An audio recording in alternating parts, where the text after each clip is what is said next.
my fists bleed death. Welcome to your doom. I'm all the way up. All the way up. I'm all the way up. I'm all the way up. Nothing can stop me. I'm all the way up. This is exclusive.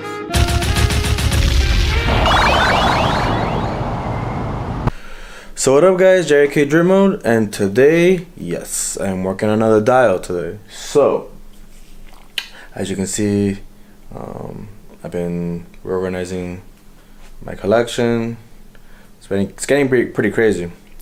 But, so I reorganized one of my favorite video games of all time, fighting video games, is Street Fighter.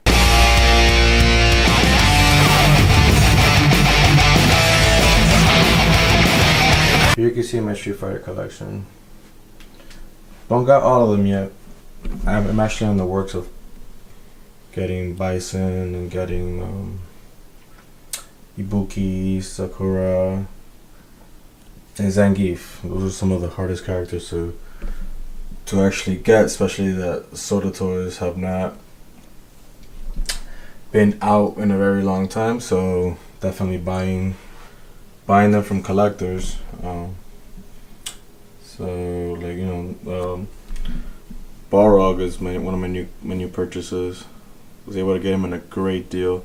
So with T-Hawk and Mystery Honda, I was actually like wondering, like, damn, what should I, like, most of my favorite toys or interest in my collections are, they all have dials, you know. I gotta really represent for Street Fighter, you know, like Street Fighters. I've been playing Street Fighter since it first came out, and I was like, you know what, I need to build a dial for them, for my Street Fighter collection. So what I was thinking, oh, here we go. So this guy right here.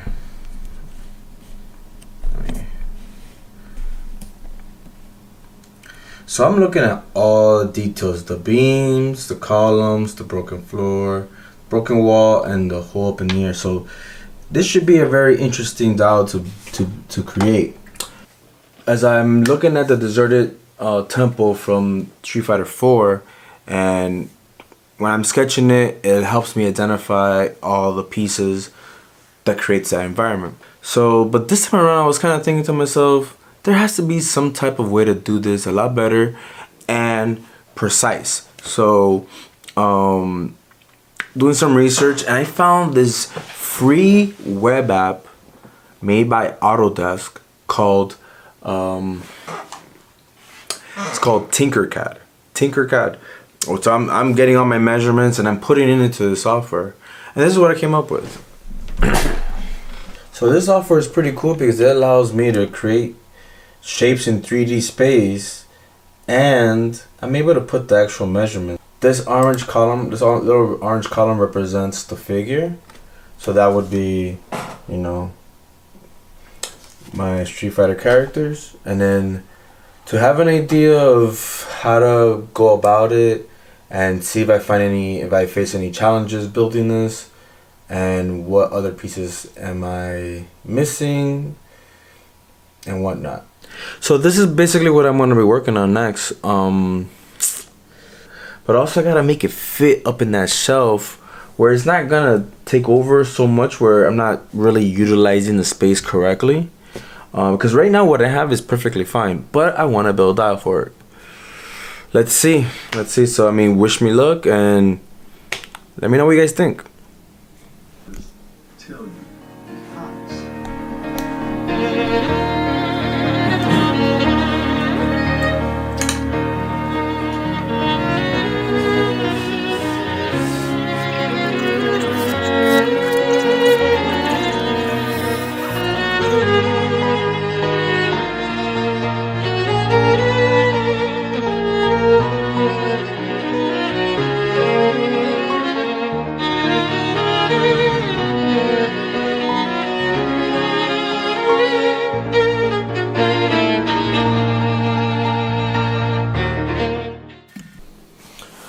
Alright, so this was a little bit challenging. How to assemble this and how to take it apart. You know, just in case if I want to sell this piece, then I could actually pull it apart and ship it off, and then they'll be able to assemble the whole thing themselves. And then I left space here in the actual stage. There's these giant statues, and you know, these are the gods, or, you know, the Buddhists that, you know, that's in the temple. So maybe if I can find a solution for that, I'll add those figures in there. But in the meantime, I'm gonna leave them empty for now.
Alright, good morning, guys. So it's the next day.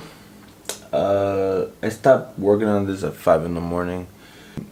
I gotta be able to make this mobile and try to make this as easy as possible to remove some of these pieces. So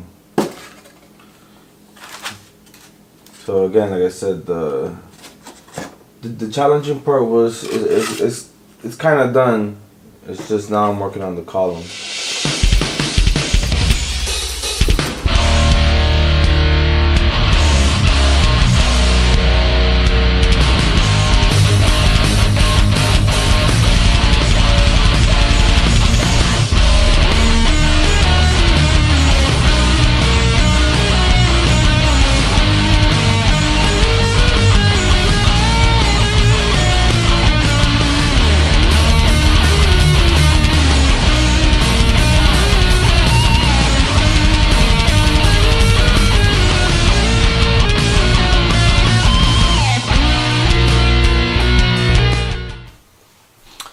Alright, so here you can see here's the second layer of the painting process. You know, did a black primer to give it a base, and then my technique with painting the first layer is kind of like a dry brush style. So what I'm trying to do is I don't want this paint to be perfect. I want it to show like wear and age and dirt. So I made some decisions here by painting it this way, where you can see some of the paint fading in some of the areas, and in all the areas that cracked, causing some effect to that paint. Or that you're really an invincible secret agent from Mars, who's the victim of an interplanetary conspiracy to make him think he's a lonely construction.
Paint job came pretty good.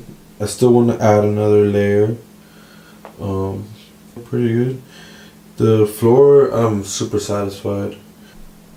You know, I did a crack in the floor, kind of like if someone punched the floor. Yeah, it's coming in pretty good. There's a space here for one panel of the door, so I gotta create that as well. And so you can see how the reference with the actual figure, it looks pretty cool. So here you go, as you can see, you can have an idea of how I'm utilizing the space, adding the columns. This was a little bit challenging, a lot of trial and error. I gotta cut these right here a little bit. They're sticking out a little bit too much, so it could be a little bit of a hazard. You know, I don't want to poke anybody's eye out with this.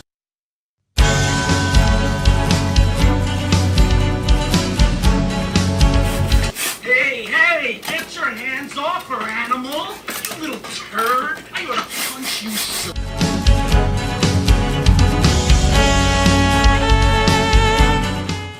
So I put a couple layers of kind of like a tan color and then red. So it gave me this like almost orangey brown. So exactly what I'm looking for. It's coming out pretty good. So now that it's dry, I could apply a black wash to get some of these textures out.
See what I'm talking about? Look at that.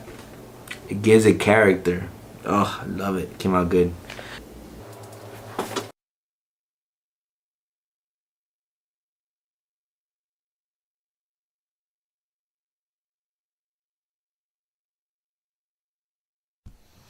Alright, it's done.